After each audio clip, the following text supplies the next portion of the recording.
行政院正式核定台62线瑞滨延伸到宜兰的可行性评估，全长约45公里，总经费约1845亿元，从新北市的瑞芳衔接国道1号以及国道5号礁溪路段，建构宜兰县第2条的连外快速道路，未来可望分散国5车流，提升交通效率，并且改善旅运及货运的环境，强化产业竞争力，并且带动地方的经济成长。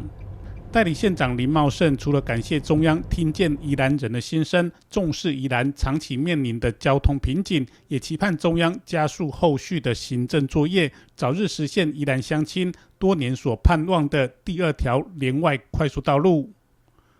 台62线延伸计划核定之后，将由交通部进行综合规划及环境影响评估，开工后预计要11年的时间来完工。